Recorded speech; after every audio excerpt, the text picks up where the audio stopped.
Hello and welcome to Left Coast Live. I am your host, Deter McBusiness, America's favorite white Anglo-Saxon Protestant gone left coastal, joined as always by Stat Pat, stateless patriot of the Central Valley. We are California lefties talking to you about national politics, and tonight we have a special guest, Chicago's own PepTalks TV. How are you? I'm good. Thank you for having me on. Yeah, we got plenty Yeah. to talk about, plenty to discuss. Etchbix, thank you so much for getting in the party Hey, already. hello, hello. I like to let Stat Pat open up because he's a little bit more studious than I am. I'm busy with some other shit, but Pat, what is top of mind for you right now? Oh, Uh, just the oh yeah, go ahead. oh no, go ahead. I thought he was talking to me for a second. No, Go I ahead, said sir. Oh, Pat, not Pep. my Ah, bad. Yeah, no worries. Yeah. I guess the thing at the top of my mind is the impending economic recession that the whole world's about to be thrown into due to the energy crisis, completely started by Trump. Because of the shutdown of the Strait of Hormuz, California, I believe, just got its last shipment from the Middle East of oil, and the fact that the past 8 9 weeks we haven't seen any traffic go through the Strait of Hormuz. It's going to get really, really bad, and I don't think a lot of people are really aware of just how dire the situation is. Um, I know that like Poland and South Korea have implemented price caps for gas, which isn't going to mean much when all their stations end up going empty. And also, Europe is, I think, 3 weeks left of jet fuel. Right? It's actually like really, really bad, and not enough people are talking about it. If mainstream media does, it's like not with a sense of urgency. It's or they're just glossing over the finer details, and I think a lot of it is to just artificially prop up the market right now, because that's kind of like all they care about is just like massaging the numbers and making it seem like it's not as bad as it actually is. Um, but I wouldn't be surprised, like within the next couple months, we see numbers just flip on a dime and almost double. oh yeah, absolutely. No, I was kind of saying that myself about like how just the jobs numbers alone. I'm like, dude, we're not seeing 3.8% inflation. People like paying this much at the grocery store and at the gas station, and then magically have this jobs report, which then got me thinking. It's like, wait, the only reason that even would make sense is that now it's because we all have three or four fucking jobs. Right. Yeah, yeah, and that's how they measure it too. Like they don't really count. They don't really measure employment the right way at all. No. Like most people, at least people I know, who aren't already going to school or have a cozy living situation, they need two jobs. Mhm. Yeah. Yeah. Yeah. If you're not working two jobs right now, and you're going into debt. I'm Well, working two jobs right now. Yeah.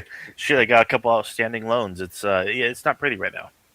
yeah, I mean they got the credit card. I know that credit card usage has gone up in the last Way few up. like months.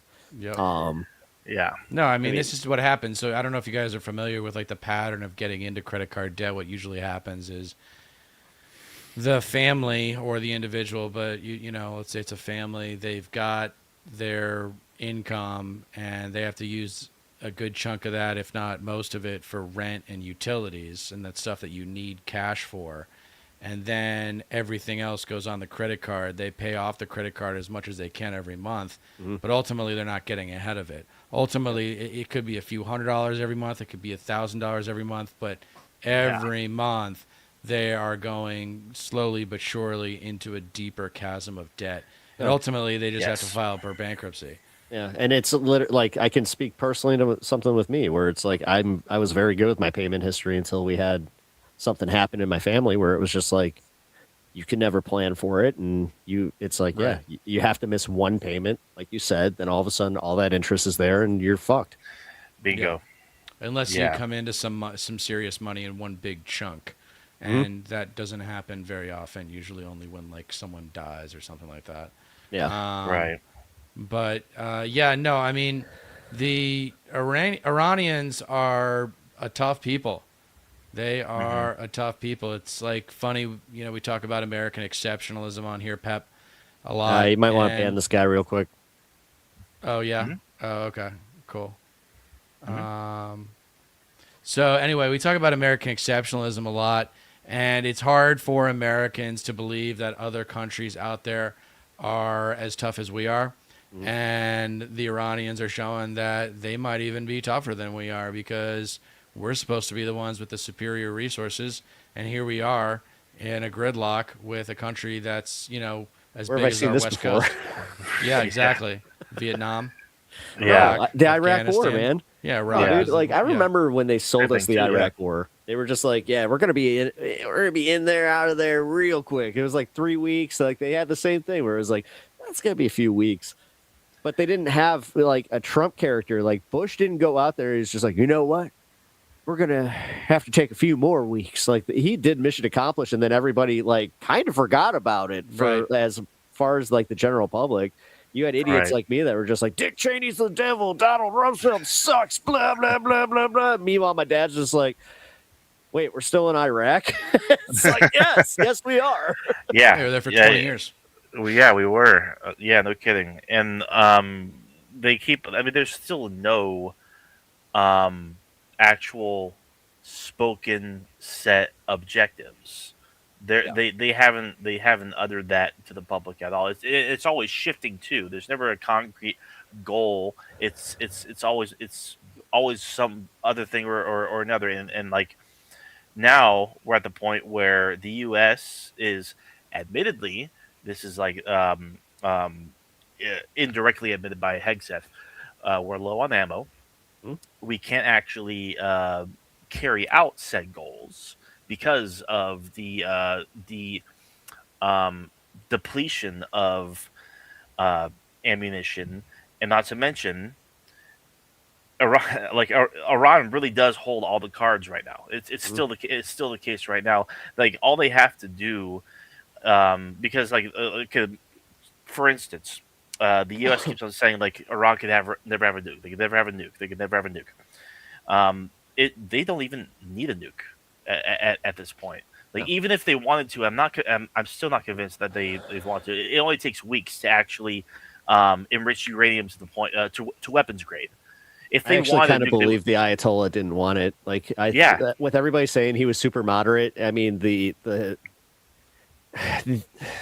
Yeah, no, evidence I is agree. there, like Hmm. that he didn't want to do that. And the evidence is there that, yeah, we may have just poked the bear and just made it so much more, It's likely it that they would do it now.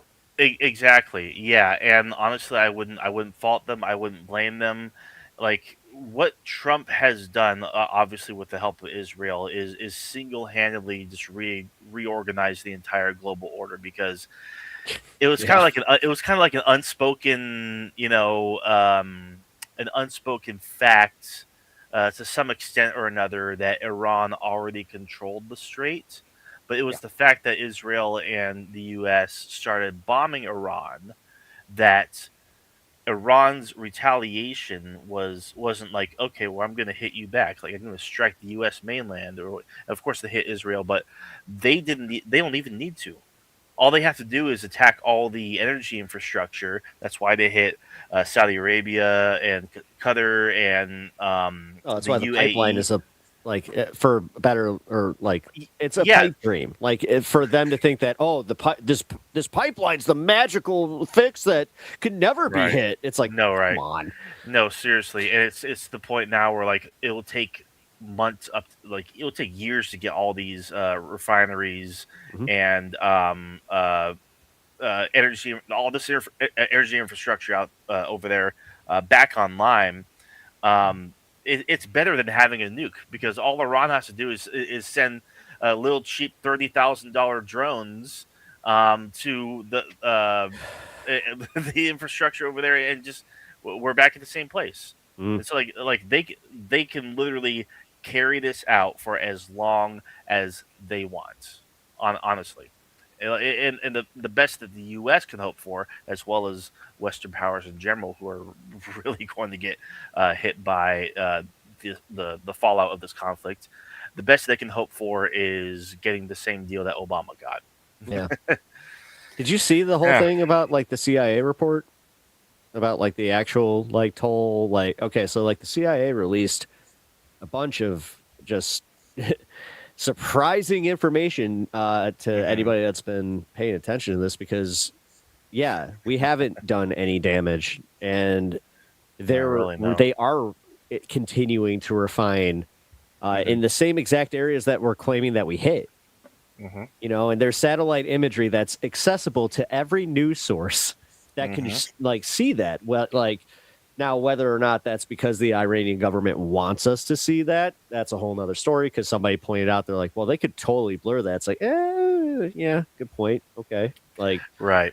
not trying to Yeah. play into like regime, media, even though America's perfectly fine with us if we do that. Right. Yeah. Of course. I mean, it's lie after lie after lie from this administration. So it's like, who do we like? How they've lost all credibility. You expect us to believe that Iran is begging for a deal, that their navy is completely obliterated, that they Just have don't need a navy. no, exactly. Like, just take a couple speedboats, put a couple mines in the Strait of Hormuz, and it's over. That's Vietnam. Yeah. It's literally guerrilla warfare again. Yes. Like, why is it always this? They sell this like it's, a front on front battle, like, World War II Normandy. Like, it Those hasn't days been are that in so long gone. years. No, You know? like the nature of warfare is completely changed because people, that's what people envision, like war films and old war footage of Vietnam and whatnot, and it's just not that. It's not like that anymore. It's all drone warfare. It's economic warfare. If you can target energy infrastructure, then you control the global economy. And now that like the Strait of Hormuz, all the traffic has come to a standstill. That's 20% of the world's oil supply. It's not like that's not going to be made up elsewhere, and a lot of people don't get that. Like other countries aren't going to come in and fulfill what the demands that 20% was fulfilling. It's going to lead to mass shortages around the world. It's going to lead to um, high prices, starving people, stranded people, because it's not like that. That once that 20% is gone, it's gone. Until like those refineries and whatnot can get back up and running again, it we're fucked. Like especially if you rely heavily on that region, which a lot of people did. A lot of people do. Which I'm surprised we're not hearing more from China about this. We Like, will. and maybe yeah. From what I understand, because they get a lot of their oil from that part of the world. it's to the point now where they are slowly but surely halting their own exports because they export their own oil, and Which is what people want us to do. and the opposite is happening. We're actually selling more oil and gas than ever before. We're actually a net exporter now. Yeah. Yeah. Well, also, it's crazy I was now. going to say, like, I just watched something about how China actually figured out clean coal.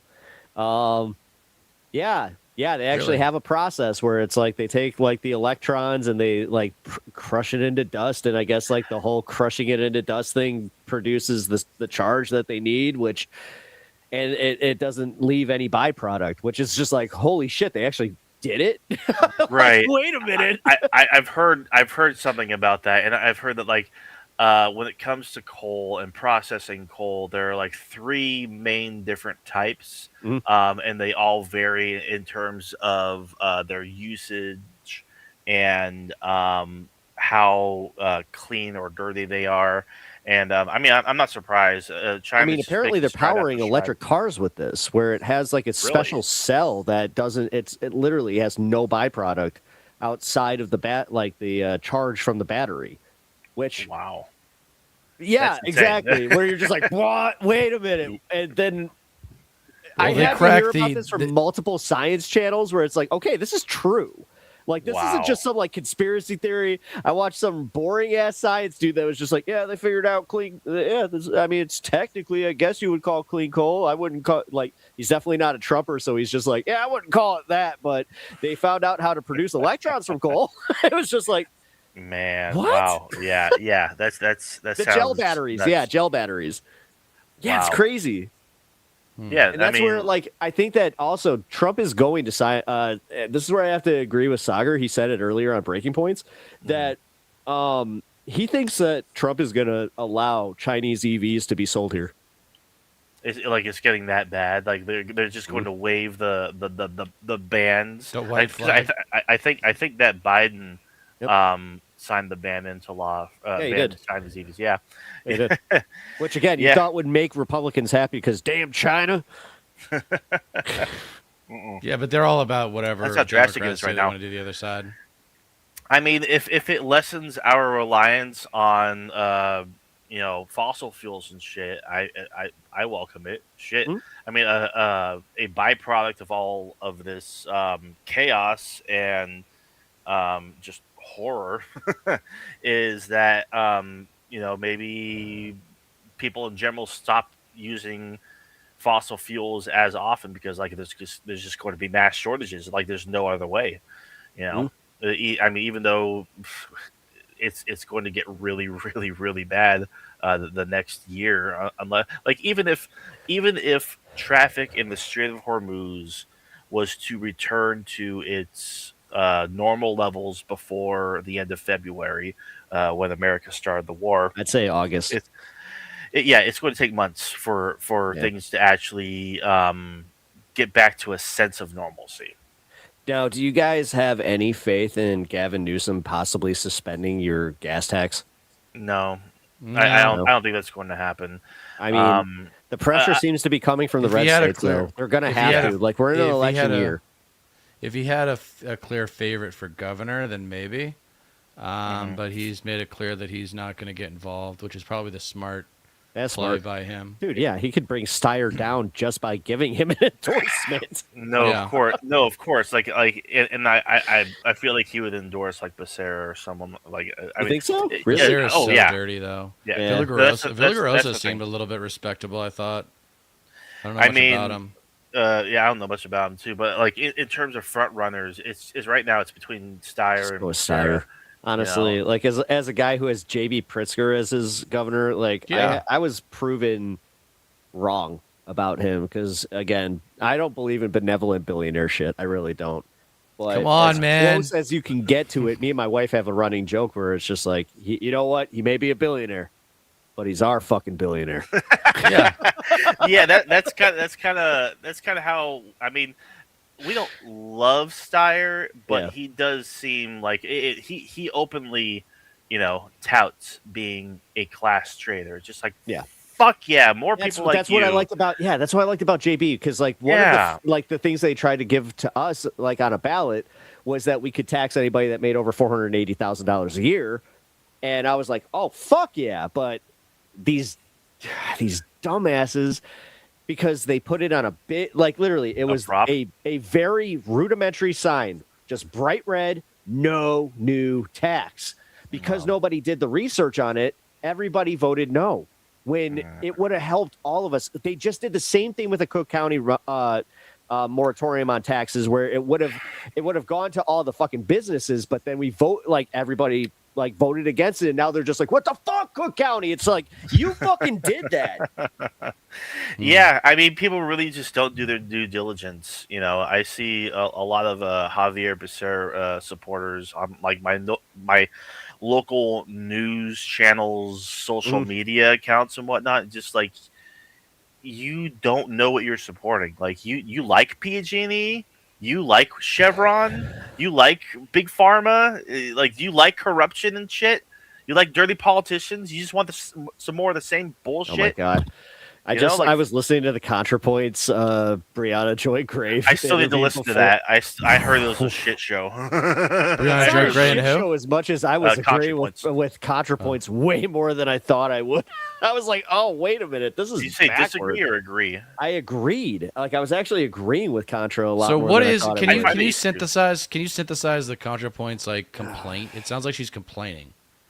Okay, actually, so I don't know like what the drama was that led to this. Like I feel like I was missing some context with I don't another either. interview that she had with somebody else. Doom because- Scroll, the Doom Scroll interview. Was that it? Okay, see, Yeah. I got to watch that, and then I got to kind of go back Right, and maybe I gotta catch up finish too. the second part of this. But realistically, it did kind of seem like she was just saying, guys, like this idea that you could strong arm the Democratic Party by withholding a vote, by also saying I refuse to ever vote with you, and like going to Jill Stein kind of defeats the purpose. Where it's like you don't understand. Like, and this is what I took from it. I'm like, you don't have leverage if you have that attitude, because you're already telling them that you're willing to abandon them at the drop of a fucking hat, or like, or whatever. Like, not the drop. I of a hat, agree but with you know that. what I mean. Where it's just like, but you don't get leverage if you just say, well, fuck it, I'm gonna go to the Green Party. Which again, I have a special hatred for Jill Stein, so it's just like. No, and like, I mean, because I agree. Like, if that's the sentiment, I ultimately agree with it. Right. And there's been this thing lately where ContraPoints is being dragged for being too much of a liberal and whatnot. And like, Yeah. to the extent of that, like, I just wouldn't know because I don't follow it that closely. But Yeah, neither did I. Yeah, none of us do. that kind of sentiment, like I overall agree with it, and like I already despise Brianna Joy Gray quite greatly. So I would like if it Definitely hit. if she made ContraPoints look better in comparison. I'm sure it She wasn't really did that hard to do. because she kept doing this hard line thing where it's just like, well, I mean, repeating the same shit over and over again. yeah. Oh my god. Yeah, just watch Brianna Joy Gray's appearance on Crystal Kyle and Friends from like a year ago or so. Oh, I remember that. They like brought up the thing back in like 2020 where when she was talking to Noam Chomsky, who at the time we know how dark of a side he had, unfortunately. But this whole thing was. She just played in whenever she's backed into a corner logically and strategically and politically, she pulls out the identity politics card. And it's just like you're cheapening your stated political goals. Like if you're going to go that route, like you just lose credibility. Honestly, like it's okay to dislike the Democratic Party, but if that's like your entire thesis, if that's your entire political centerpiece is like, oh, I just hate Democrats, you're going to work backwards from that conclusion all the time, and you're going to twist yourself into illogical pretzels. I've had this problem with like I guess far left types for many years now. I call them tankies. Yeah. So like, I wouldn't be surprised if the reason why ContraPoints has been dragged a whole lot lately is because of tankies and shit. Terminally on my books because ContraPoints is an OG bread tuber, very very prolific. She did actually bring up how she like got lumped in there. She's like, I was never technically an anarchist, but I didn't know. Right, but her content was so good that it really it blossomed those movements. She was a figurehead in more like anarcho-communist circles. Like whether she intended that was her intention or not, that's ultimately what happened. Sorry, guys. No, you're good. The debate was basically DNC shill versus DNC hater. Interesting. I see.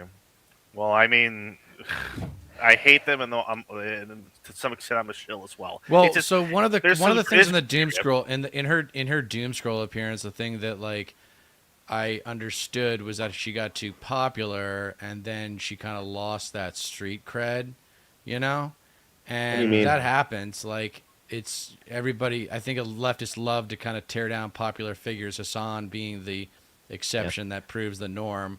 Because the thing about that is, if you step out of line with people's personal politics too far, Oh, I see it all the that's time. then that's just like you've committed That's why I like a kind of made grave it a sin. thing. Like I don't if people like I've made it perfectly clear. It's like I'm not going to change my stances just to try and cater. That's my Um, thing too. Yeah, like if you guys don't like something, I will hear you out and maybe like evolve my views on it. I'm not like pig-headed like that, but hmm I'm also not like audience captured like that where I'm not going yeah, to play the Yeah. fucking game, Yeah, you me know. neither. That's the way we've been doing it too. Is kind of like just it's kind of like a troubled artist approach to politics, where you're just like, I don't care if it's popular or not. I'm just going to say I'm honest enough. And it's almost like Yeah. a little bit of an exercise in humility because you're kind of saying, I'm not smart enough to lie to you. I'm not smart A enough little bit. to bullshit you. I'm just gonna do my research, come to my conclusions, and tell you what those I are, wouldn't say smart rather enough as than much as lazy. I mean, no, yeah, that's it my takes thing too. work, Yeah, man. Fuck. Well, that's what, no, but yeah, that's I what, get it. like I I get say, it. Yeah, I say all the time on the left, like when people try to be like, oh, what do you think you're some like elitist snob or whatever? It's like, no, I think I've just thought about these issues longer than most people have, That's yeah, fair. and actually done research and like I have an obsessive mind, so it's like the concept of unfairness really bothers me, and that's your motivation. You're like a jaded ex-girlfriend. You're gonna fucking get in the best shape of your life and show them, That's a good way to put what's it. up. Like yeah, I'm gonna fucking get my data. I mean, I got a list. yeah, I yeah. got Because I got like, a list. I got a list of shit going on that I need to learn more about. I'm like, yeah, I of am course. learning like a motherfucker these days. Yeah, yeah, Yeah. and that's the whole thing too. It's like you don't want to have like any shortcomings. You want to be like rhetorically just precise, I, because you're so tired of just seeing the same arguments being trotted out over and over again. I still see. I mean, and it never changes, right? Like, uh, fucking, I still see the same spats over shit that should have been resolved 10 fucking years Yes, ago. yes, I But agree. like, yes. But that's the uh, uh, point. yeah, That's the point like because they your Yeah. can't. They video. can't. They Yeah. can't win. Oh, go ahead. Yeah, no, your video, Deter. One of your new videos that you put out yesterday, um, Black Americans from the '60s warning us about the Democratic Party. Right. A lot of issues brought up by MLK Jr. and Malcolm X is a lot of shit that we see today between Democratic elites and actual progressives who have issues with the way the party has been led for fucking decades at this point. It's the Yeah. same shit. Yeah. Yeah. The purpose of that video was to kind of give credit to X and MLK for calling it like it was. They saw it coming way before anyone else did. Mhm. And Yeah, then the other video. Okay, go ahead. it was. I mean, that was the key distinction that I found that was most compelling, for lack of a better word, that you brought up is how Malcolm X was referring to the white liberal, whereas MLK Jr. was referring to the white moderate, and how Right. you pointed out. Notice that they didn't say progressive. Right. They didn't say leftist. It was the actual. That was the distinction at the time. It was to be wary of the white moderate, the white liberal, because they. You explain it better than I can. Well, liberalism. The thing about it is that liberalism has taken credit for a lot of shit progressivism actually exactly, started. Like exactly, the women's vote, some obvious things like the women's vote, the minority vote, 100%. um, all of FDR's core policies. Those were progressive ideas. Those weren't just liberal ideas. Yeah, like Um, I've actually gotten back and forth. I've been spatting with this kid. He's like 18, 19 years old, and he's one of these centrist Democrat like politic nerds, but he's like very, very, very hardcore pro Israel. So we go back and forth all the time, and he's Jesus. like, Like he Dean tried. Withers, but just Zionist. Oh my, right, it's crazy.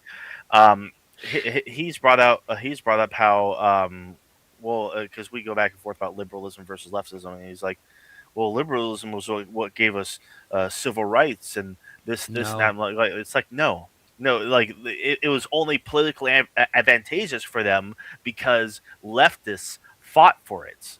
Like and then it had to be adopted by the political machine at the time in Mhm. order to gain favor with the voting public and whatnot. And it's like I get he's a kid, Like he just hasn't had enough time to think about these things and see them and learn from history and shit. But it's that kind of shit. It's real. Like it's all like it's like what people say about the Israel genocide right now. One day, everybody will have been against this. Yeah. You know, because history always has a leftist bend to it.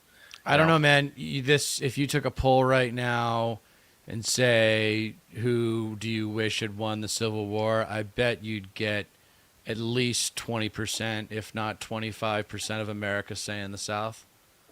I wouldn't Absolutely. be surprised at all. Yeah, Yeah, that sounds about right.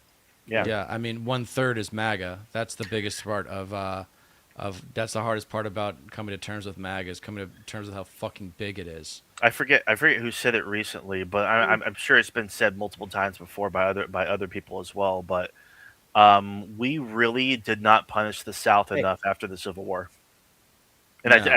I totally stand by that. I totally agree with that. You know, All right, so let's shift gears a little bit. This is polling data from relevant to the Los Angeles mayoral race. So we got our good friend Karen Bass, yay, as the status quo progressive, who has been nothing short of a huge disappointment. But they don't move fast. Once they get into a position of power, they like staying there. So, as of mid-March, Bass was up 8 on this guy, Raman. I don't even know who Nithya Raman is. And I then think he's Pratt, the progressive guy, or actually, Yeah, lady. She's is it? yeah. She's the more progressive candidate. Okay, good. Well, that's too bad that she's not doing better. Yeah, Nithya Raman. Oh, yeah, I've seen her. Yeah, she's cool. Why don't people into her? Anyway, let's get back into this data real quick. Right. So, late March, Bass was up super comfortably, 14 points on Spencer Pratt. For those of you who don't know who Spencer Pratt is, one of the most legendary douchebags in the history of America. Then 6 weeks later, From the hills. all right, yeah, from the hills. A month later, May 1st through 4th, they do another poll, and Pratt was within 1 point. Pratt was 1 point, and there was 46% didn't know. That's what's scary about this race if you're Bass, is that you've got 46% down here that say they don't know. That's crazy. Yep. And isn't the election? Hold on, let me finish real quick. Sure. Then then that same time period, there's another poll from Abundance Network that has Bass up 4 on Pratt, but still 29% don't know. So it's weird. It's weird how there's no consolidation. And Joe Rogan is the one. He actually gave Pratt his endorsement. Of course, because he said that bullshit about the DSA and how they co-govern or whatever. Yep. Which is a complete lie. Joe Rogan's a fucking dumb fuck. I can't stand his ass. He's so washed. But Spencer Pratt could become the next mayor of L.A. If Karen Bass had gotten out of the way, this Nithya Raman could have been a shoo-in. I would imagine there's term limits for L.A. mayor, isn't there? Yeah, the thing is, Bass isn't I don't know. So I look at Bass, and I don't think that she's necessarily been that bad as far as she botched the fires. She botched the fires really badly. She botched the fires, but honestly, she's not your other mayor that did the fucking dude. I watched the show The Shield, and the fact that you guys had a mayor that was the real life dude from The Shield, I was like, what the fuck? This guy was co-sponsoring police brutality. God. I don't know. Right. That was a whole different level where I was like, this guy's corrupt as shit. No, right? Yeah. And that's where you can definitely do better. You can definitely do worse. And that's she's no Lori Lightfoot. Right. we actually had the worst of the worst when it comes to a progressive quote unquote mayor with Lori Lightfoot, who dude, I remember her. She set us back 10 years. Right. No, right. We thought Rob Emanuel was messed up. Nah, dude. Fuck. Right. That was really bad. And then that also moved some people that I know from the left that they were I don't know, man. No, If right. it's anything like this, ugh. Yeah, I remember her. I remember the scandals. I remember the viral moments. That yeah, definitely God, she was dumb. wasn't pretty. Her Yeah. Halloween party. Oh my god. Dude, God, there's so much of that where I was just like, oh, that yeah, was our mayor. she was scary Yuck. looking. She could have been a Halloween prop.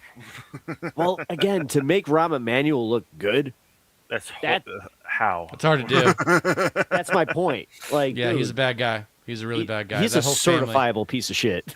That yeah, well, he's that awful. family. You know who his brother is Ari Emanuel. Who's Yeah, one of the Ari most Emanuel, powerful Uber. agents, and Yeah. one of the most no Endeavor agency in. No, that's what I meant. Hollywood. Yeah, but he was one of like the main backers of Uber. I remember Maybe, like I don't him know. being But part that's not of that. his biggest accomplishment. His biggest accomplishment is merging with William Morris to create the most powerful agency in the world, William Morris Endeavor.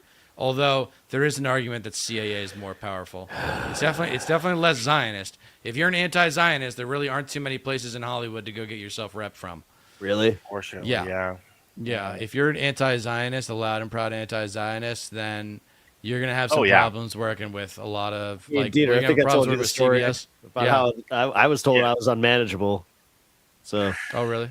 yeah, yeah. Imagine By an that. entertainment attorney that was looking to possibly start his own thing, like his own agency here in Chicago, and he told me, he's like, yeah, that's your problem, man. You're unmanageable. Like, you're gonna say some shit that's going to probably get you, either canceled or you're too political. Like, you don't know how to stay in your lane. I'm like, I don't have a lane. Yeah, yeah, What no, are you talking and about? that's like kind of one of the more tragic things. That's why you don't see more progressives, like actual outspoken folks in Hollywood and whatnot. Because if they or like even in like mainstream media, if it is clear that your agent or whatever your agency can't have a clear grasp on you, some modicum of control over you, it's just not going to work, especially especially if you're outspoken on the crimes of Israel. Yeah. I mean, that's just one example, but still, like that Spitfire energy, it's only good if it's pointless, if it's dumb, if it serves nothing. Mhm. Oh, Yeah. absolutely. Yeah, and I kind of see that with even my place in politics sometimes, where it's like I don't kind of fit that mold sometimes. And I'm all right with that. Yeah, I'm more of than proud course. of it. Where I'm just like, fuck it. Listen. Now, Yeah. if I lost some opportunities because of it, like it's pretty well known. Like Mhm. I shot down a certain project with leftist creators. I'm not going to say my audience knows, and you guys can probably guess who. But yeah, it was because of the Taylor Lorenz piece, and kind of looking deeper into it, I was like, all right, this is a little shady. Like, there's definitely some shenanigans there. But then the more that I've looked into it post that whole situation, I was just like, oh man, I may have fucked up. Yeah. To be Well, so, honest. what was Taylor Lorenz piece? I know who you're talking about, but like, You ever been part of a chorus? oh yeah, okay, I know exactly what you're talking about. Okay, all right, yeah.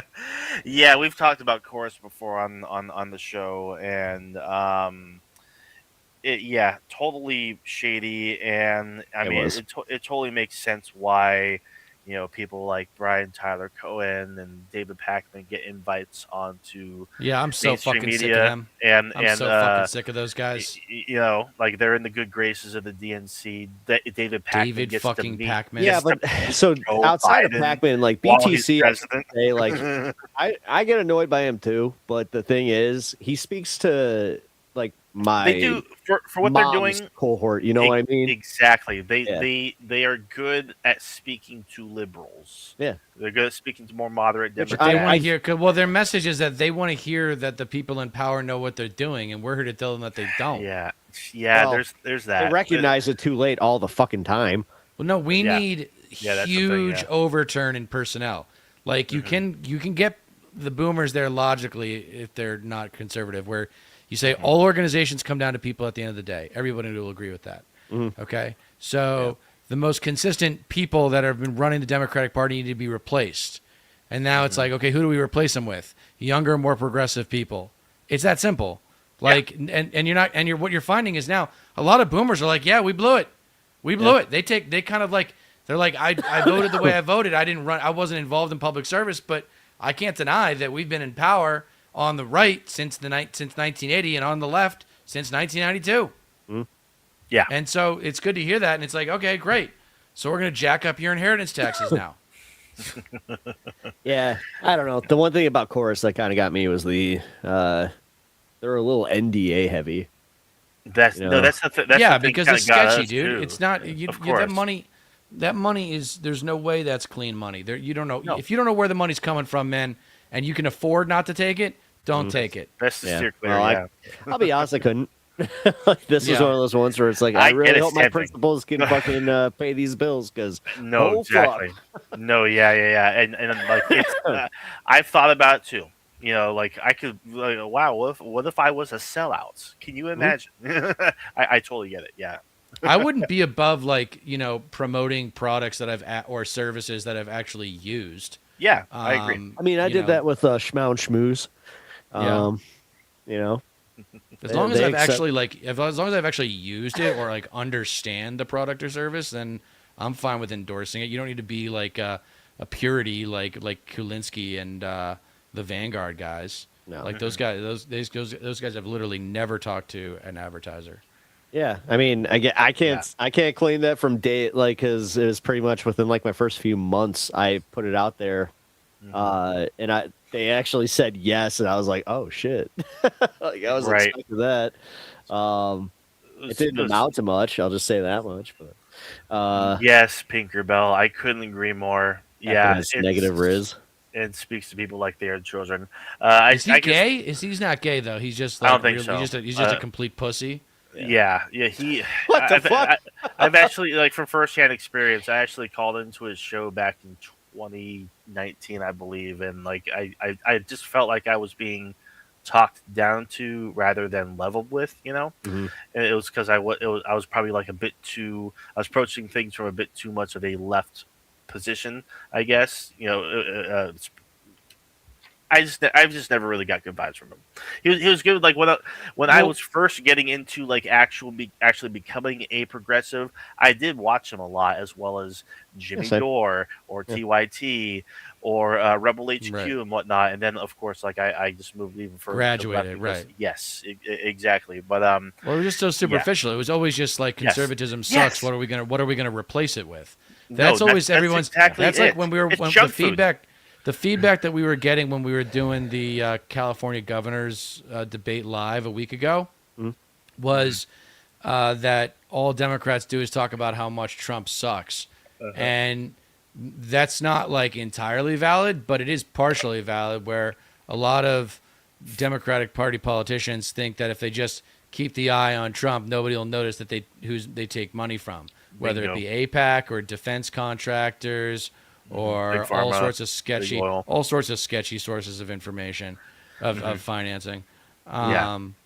Yeah, But- I couldn't agree more. And the thing with that is, if it really is a sort of like smoke and mirrors kind of thing, or no, bread and circus more accurately, because people like Pac-Man and Brian Tyler Cohen, maybe even Midas Touch to a certain extent. Yeah, that's fair. It's really just telling their audience what they want to hear. Yeah. And like just Trump bad. Oh, we got Trump down this now, or this person associated with Trump totally owned, or this person gets embarrassed. This Republican gets his ass handed to him. Like, it's all these feel good dopamine rushes that confirm the biases of their audience rather than actually offering substance. Actual dialogue, actual conversation. Run into that a lot on YouTube. Yeah, I know shit. Yeah, but I think the shit is that shit pays because it generates clicks because it's addicting. You want to see your enemies get owned. You want to see the people that you don't like get owned and shit. It really is junk food for political normies. Yeah, Well, you could argue the same thing with like the TikTok algo and all, like the Of Instagram course. algo. Yeah, Like I was just telling my exactly. audience how I can't stand these videos where it's just like they'll play the video and it's just like somebody in the corner, with their shitty fucking like outline where they're just like, Hmm. Oh Can't yeah, stand that shit, reacting. dude. Right, like it's or just, just sitting there and not yep, actually giving an it's input. infuriating. It's It's just like, like, yeah, it really is like. I mean, it speaks to a broader culture, honestly. mm, The ever shortening attention span of us in general, of yeah, humans in general, and the younger audience, the younger crowds, it's especially bad.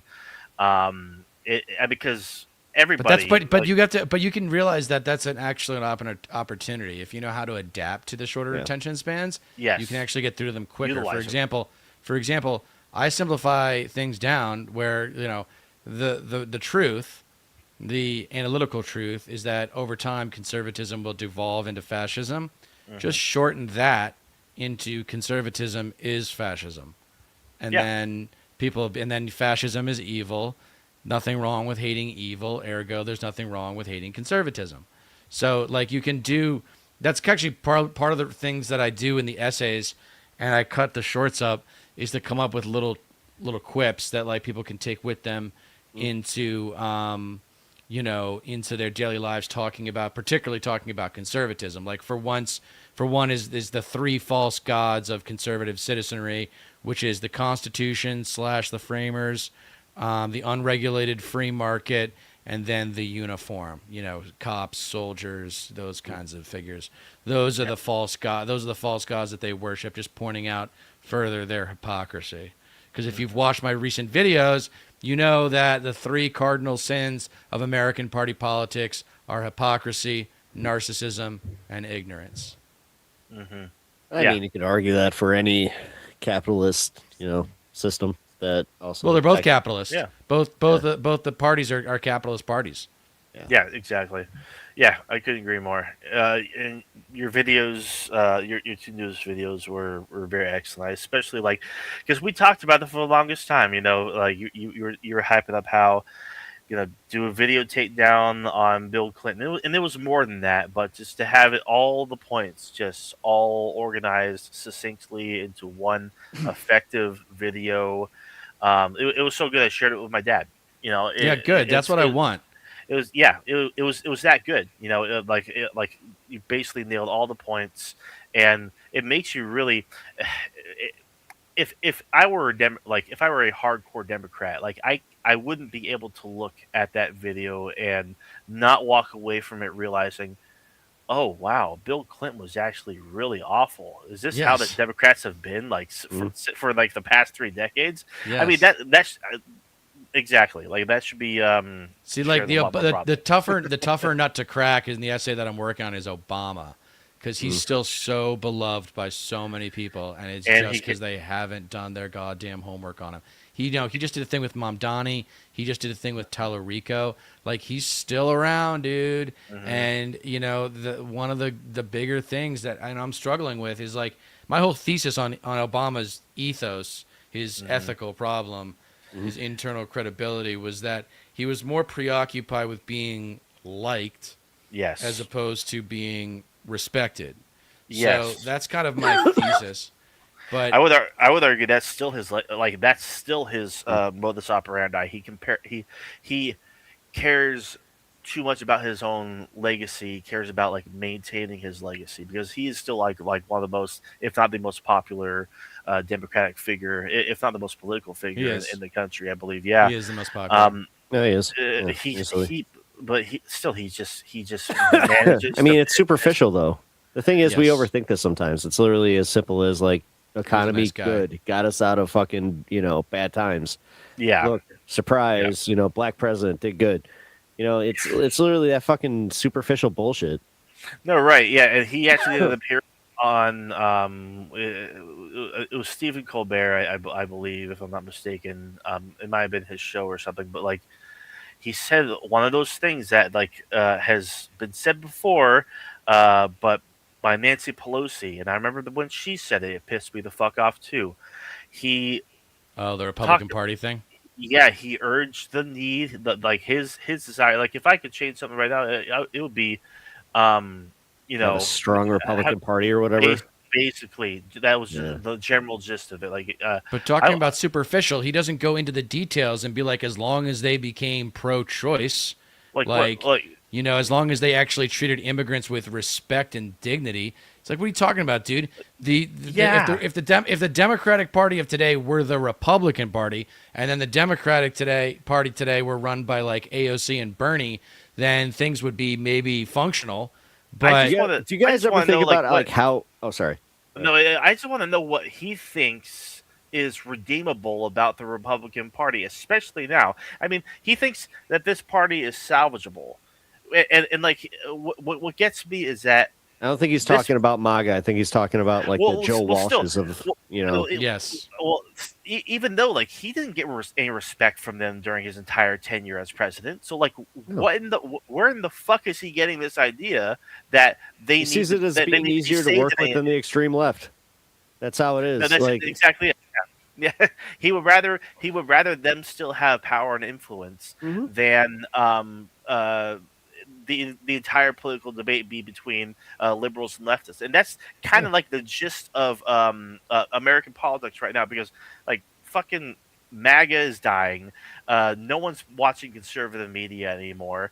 Right now, it's all about it. It's just like a panic between party insiders of the Democratic Party because Hassan Piker is making huge waves, yes. and the entire the whole conversation is being wrapped around moderate Democrats like neoliberals and shit, and progressive leftists who actually want to implement change. And, yeah, the problem that I'm starting to see is that you already have people that are like willing to write off. Like, I've gotten sick of the "I've had it" ladies, but I'm not going to write them off. No, Like, yeah, you know, I agree. they're useful for the coalition at this point. Yes, So it's like, I agree. instead of just, shitting on them blanketly, I can't just be like, all right, pumps, you know what I saw? I saw that Kankles McTaco Tits had a nut. He's still swelling up. And you know what? Any day now. But then they got Midas Touch literally doing the same exact shit. Where it's just like, Right. did you right. see that Kankles McTaco Tits is about to keel over? Like, dude, seriously, every fucking day. Or what's their thing? It's just like Donald Trump is panicking as it's always the same Like shit. Yes, that's exactly what I was just saying about like people like Brian Tyler Cohen or David Pacman. It's just like the walls are closing in. Yeah, the walls have been closing in like every single day. You put like, come on, like Yeah, but like, the do problem something is, you got to look at the numbers and then also go like, God damn it. new. No. Yeah. Exactly. Every once in a while, yeah. I do have that moment where I'm like, all right, I can criticize this all I want, but like I said, the record thing, like they put the record bar with the little battery, like a camcorder, and all of a sudden, fucking Right. numbers. It must be so easy. And you know what? Fuck it. I'll give it a shot. I'll start a new channel. I'll just be like, so this just in, Trump is done. Here's blah blah blah, and I can make anything sound a bit like mix around. No, but words you're all not. day, You don't make anything. represent an undiscovered demographic. The reason why. I don't have to. Yeah, well, the reason. Well, I don't know. I don't know about that because the reason why the "I've had it" women are so popular is because the suburban wine moms are finally waking up and realizing what this goddamn party has been since guys like Rahm Emanuel were running it in the Obama White House. And if they watch me, then they're going to go even further back. And Well, realize that's the thing. That it just comes back to the old. It comes back to the question of which direction are we going to end up going? Like we already know, we need fighters, and the Republican Party is beyond. Yeah, but what does salvageable, blah, fighting blah, blah. mean? What does that mean? What does fighting right. actually mean? Mhm. That's the question Yeah, that we always ask on here is like, what does fighting mean on a citizen to citizen level, on a public servant to public servant level? Yes. What are these dynamics actually looking like? Well, Yeah, I mean, so to me, like I could use Kat as my example here, where fighting is trying to get like Biss elected, but also trying to kind of pivot him left while using like our our progressive base because he's already technically a progressive. If we can get him to commit to sanctions, boom. And we need it on camera. Like, hey, man, just do it. You know this is popular. We get it. You're Jewish, and you don't want to do the thing where you're like, "Whoa, I'm not a self-hating Jew." Blah blah blah. Like, we get it, man. I'm so sick of that. So the guy I was talking about earlier, the young neoliberal kid who's a blue MAGA type, was talking about how leftists are sounding like too much like MAGA. They're using the same talking points, like against Gavin Newsom when it comes to blah blah blah, overspending in the highest speed rail, or how he treats homeless people and blah blah blah. It's like, wow, the horseshoe theory is real. I'm like for one, Gavin Newsom isn't actually on the left, but that's how it's sold, though. Unfortunately, people like my mom thought that Gavin Newsom was like a progressive. Right. Well, that's what Tom Steyer said. Tom Steyer said, like, what like, they asked him at the end of the governor's debate a week ago. They asked, give me one word to describe Gavin Newsom's 8 years as governor, and Tom Steyer said progressive, and I was like, oh, right. It's the only thing he did all night that I didn't really like. God, and I asked this kid, like, what is it about, like, Gavin Newsom? He's not on the left. Like, what is he? It's that he looks like a president. My mom said this. Right. God rest her soul, man. But when Kamala got on the ticket, my mom called me, right? And she was just like, I thought for sure it was going to be Gavin Newsom. I was like, why? I'm like, Mom. And she even said, she's like, he just looks so presidential. It's so shallow. It's so surface level. Yeah, it's a casting decision. To a lot of people, it's a casting decision. Too many medium voters who literally think that like that, and it makes me want to die. Yeah, no, it sucks. But, like, I asked this kid, and like, what is it about Gavin Newsom? He said, well, he's the only one fighting back. I'm like, what by like paying one of his staffers to tweet? Yeah, but, like, paying his staffers to tweet, and I mean, and then he says, like, it's better than what Congress is doing currently, and I'm like, it's still nothing, dude. Like, come on. But yeah, like, it's literally the vibes based thing, and on top of it's like he's owed it because this is his turn. It's the Hillary shit. No, yes. Yeah. Everybody did that shit with Hillary, where it's like, yeah, maybe she deserves it because she's owed it. But then they like, Hillary lost, and I'm gonna hold to this till the day I die.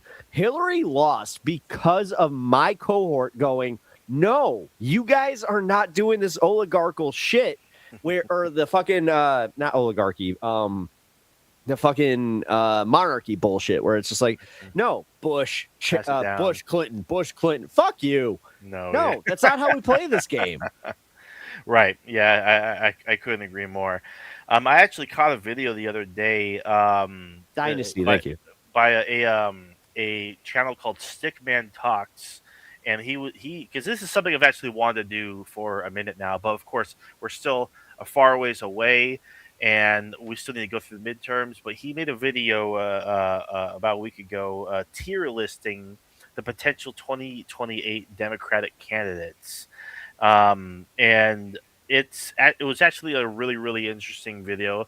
I don't know if you guys are interested in reacting to it or not, because it does give us a lot of people to talk about, the people that he did include in the video. But I found it really interesting. We can probably hold off for another time. It's entirely up to you guys. I'm fine. I mean, it's up to you guys. Like I'm done with my show, so as long as you guys go, I'll stick around.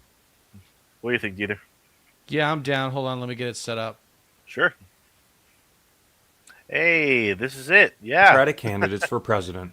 I'm sure nobody will get upset with me today. If you've been hanging around this channel for a while, you may remember that over a year ago, I did a tier list ranking potential 2028 Democratic nominees for president, and it was pretty controversial to say the least. Some loved it, some hated it, so that's exactly why we're going to do it again today. In last year's video, we ranked 20 different potential Democratic nominees for president. Today, we'll be ranking a few less than that, as some names I talked about last year are confirmed to be not running. Before we get into it though, let me set a few ground rules. Number one, the placement of these potential candidates is not based on my personal political preferences. Let me be very clear on that. Winning the higher, don't see it yet. Number three, I'm literally a stickman talking about politics. If you can't tell, I don't take myself super seriously.